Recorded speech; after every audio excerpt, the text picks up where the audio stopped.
कि एक बच्चा है अपने घर से दरी लेके आता है, क्लास के अंत में जहाँ जूते चप्पल रखे हैं उसके पास में बिछाता है, बैठता है, बाद में लेके जाता है। उसके साथ कोई खाना भी नहीं खाता है, उसको पानी पीने की अनुमति नहीं है। आपने ये सब नहीं झेला होगा, उस बच्चे का सोचिए जो उसको दूर से पानी देगा तो वो पिएगा। देश के इतिहास में पहली बार लड़कियों की पढ़ाई लिखाई की व्यवस्था की। आज ये जो बच्चियां बैठी हैं तो आज आप घर के अंदर चौका कर रही होती, चूल्हा चौका कर रही होती, और यहां तक कहा कि तुम्हारे पैर में जूते हो ना हो, हाथ में किताब होनी चाहिए। मैं देखता हूं कि हमारे समाज में बहुत लोग उनका विरोध करते हैं। उनको लगता है कि ये दलितों का नेता है, ये हिंदू धर्म के बहुत खिलाफ था, ये बहुत नाराज रहता था। लेकिन उन्होंने उन परिस्थितियों को, उस बैकग्राउंड को देखा नहीं जो आज मैं आपसे डिस्कस करूंगा। आपने सुना होगा जरूर, नहीं सुना तो आप सुन लीजिए और फिर तुलना कीजिए कि आज आप जहां हैं क्यों वहां हैं। अगर अंबेडकर साहब ना होते या ज्योतिबा फुले ना होते, उसके 500 साल पहले कबीरदास ना होते, उसके 2000 साल पहले बुद्ध ना होते, तो दरअसल हम वहां नहीं होते जहां जब बैठे। क्या उन्होंने क्या झेला अंबेडकर जी ने?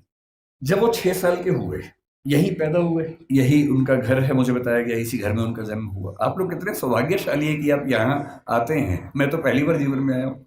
तो जब वो पैदा हुए इसी जगह है, क्योंकि उनका सौभाग्य था कि वो एक सूबेदार के बेटे थे, इसी सेना में काम करने वाले। वो जिस समाज में थे उस समाज के बच्चे स्कूल में नहीं पढ़ते थे, उनको पढ़ने की अनुमति नहीं थी। पर क्योंकि वो सूबेदार के बेटे थे, और सूबेदार एक कमीशन पद होता है सेना में, बड़ा पद होता है, तो इतना हो गया कि उनको स्कूल जाने का मौका मिल गया।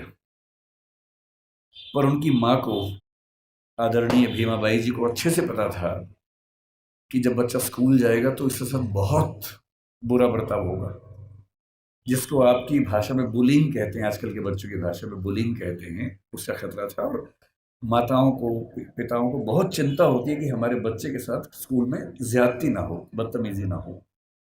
कल को आप भी पेरेंट्स बनेंगे, आप भी इस दर्द से गुजरेंगे। ऐसे कई बच्चे होते हैं, कोई फिजिकली उतना ठीक नहीं है, कोई मेंटली उतना ठीक नहीं है। जब वो स्कूल जाते हैं बच्चे, एक तो पहले वो पीड़ित है, उसके बाद स्कूल के बाकी बच्चे उनका मजाक बनाते हैं, चिढ़ाते हैं। पेरेंट्स को इतना दर्द होता है इस बात से, लेकिन क्या करें। तो उनकी माता जी ने, भीमाबाई जी ने कहा कि देख बेटा, स्कूल जा रहा है, पहले ही समझा रही हूं, बहुत बुरे अनुभव होंगे, लड़ना मत, झगड़ना मत, विद्रोह करके छोड़ मत देना, क्योंकि पढ़ाई करोगे वो अकेला रास्ता है कि कुछ बड़ा कर पाओगे जीवन में, वरना कोई दूसरा रास्ता नहीं है। इस बात को उस छोटे से बच्चे ने मन में बिठा लिया। वो स्कूल गया। उस स्कूल में पहली बार कोई ऐसा बच्चा आया था जो समाज के अछूत कहे जाने वाले समुदाय का हिस्सा था। जो बाकी बच्चे थे बुरे नहीं थे, पर वो भी अपने अपने घर से सीख रहे थे, अपने समाज से सीख रहे थे। उनको ये पता था कि ऐसे बच्चों के साथ नहीं बैठना है, दूर रहना है। तो व्यवस्था हुई कि वो स्कूल में क्लास के सबसे अंत में, जहां सारे बच्चों के जूते चप्पल रखे हैं, उसके पड़ोस में एक दरी छोटी सी बिछा के बैठेंगे, और दरी भी खुद लेके आएंगे ताकि स्कूल में कोई और व्यक्ति अपवित्र ना हो। अब सोच के देखिए, इमेजिन कीजिए उस बच्चे की हालत कि एक बच्चा है अपने घर से दरी लेके आता है, क्लास के अंत में जहाँ जूते चप्पल रखे हैं उसके पास में बिछाता है, बैठता है, बाद में लेके जाता है। उसके साथ कोई खाना भी नहीं खाता है, तो वो दीवार की तरफ चेहरा करके अपना भोजन करता है जो घर से लेके आया था। उसको पानी पीने की अनुमति नहीं है। आपने ये सब नहीं झेला होगा, उस बच्चे का सोचिए।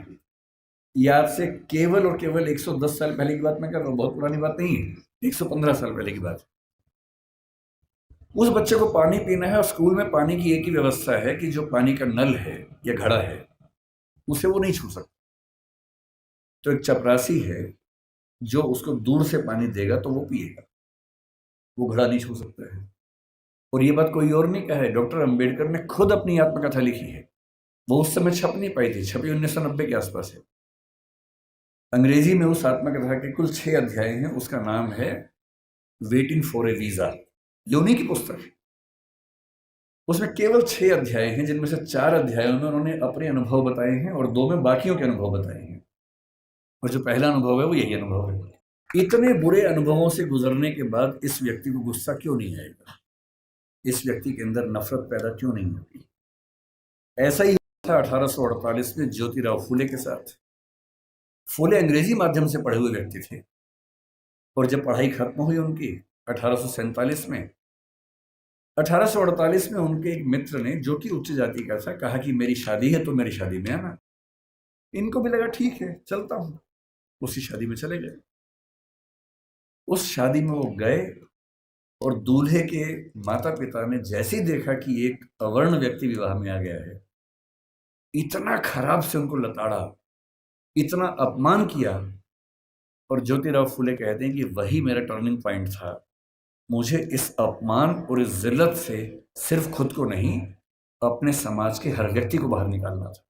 और इसलिए 1848 में उन्होंने पहली बार लड़कियों का स्कूल खोला, अपनी पत्नी को पढ़ाया, देश के इतिहास में पहली बार लड़कियों की पढ़ाई लिखाई की व्यवस्था की। आज ये जो बच्चियां बैठी हैं, अगर फूले न होते तो आज आप घर के अंदर चौका कर रही होती, चूल्हा चौका कर रही होती, यहाँ ना बैठी होती। इसलिए जिन व्यक्तियों की वजह से हम अच्छा जीवन जी रहे हैं, उनके प्रति कृतज्ञ होना हमारा धर्म है, हमारी जिम्मेदारी बनती है। इतनी खराब परिस्थितियों के बाद जो व्यक्ति इतना आगे बढ़ा, उसने देश के लिए क्या क्या किया, हल्का सा अंदाजा ये भी आपको। उनके जीवन का उससे बड़ा पक्ष जो मेरी नज़र में है, वो महिलाओं के बारे में। आपको अंदाजा नहीं होगा शायद, जब भारत का संविधान बना, उन्होंने बहुत जिद की, और ये बात 1935-36 से ही शुरू हो गई थी, आज़ादी के बाद तक चलती रही, कि महिलाओं को बराबरी मिलनी चाहिए और महिलाओं को बराबरी देने के लिए यूनिफॉर्म सिविल कोड का आना बहुत ज़रूरी था, जिसको आजकल हम बोलते हैं समान नागरिक संहिता। ये यूनिफॉर्म सिविल कोड आज सरकार कह रही है कि हम लेके आएंगे। ये जिद जिस व्यक्ति की थी वो डॉक्टर अंबेडकर थे। उनको पता था कि जब तक सामाजिक कानून सभी धर्मों में पुरुष और महिला के लिए बराबर नहीं होंगे, तब तक महिलाएं आगे नहीं बढ़ सकती हैं। उन्होंने कहा था, मैं किसी समाज की प्रगति का अनुमान इस बात से करता हूं कि वहां महिलाओं की हालत कैसी है। अगर महिलाएं पढ़ी लिखी नहीं है, वो घर के अंदर बंद है, तो समाज कैसे प्रगति करेगा। वो नेहरू जी से लड़ गए। जिस सरकार में वो कानून मंत्री थे, 1946 से 51 के बीच का जो दौर था, उन्होंने नेहरू जी से, जो प्रधानमंत्री थे, खूब झगड़ा किया कि यूनिफॉर्म सिविल कोड आप लेके आइए। उस समय नेहरू जी का मानना यह था कि 1951 के पहले आम चुनाव होने के बाद, जनता से विश्वास लेने के बाद मैं लेके आऊंगा। और अंबेडकर साहब ने नाराज होकर इस मुद्दे पर देश के कानून मंत्री के पद से इस्तीफा दिया और एक भाषण दिया, जिसमें कहा कि नेहरू जी ने अपने वायदे को निभाया नहीं है और महिलाओं की बराबरी के लिए जो प्रयास करना चाहिए वो प्रयास कर नहीं रहे। और फिर 1956 में उनकी मृत्यु होने से 1 साल पहले, 1.5 साल पहले, जो हिंदू कोड बिल था, Hindu code bill uniform civil code का एक बड़ा हिस्सा था जो हिंदू समाज के बारे में था, उसको 4 कानूनों के रूप में नेहरू जी ने पारित करवाया, जिसमें से एक हिंदू मैरिज एक्ट है, एक हिंदू सक्सेशन एक्ट है।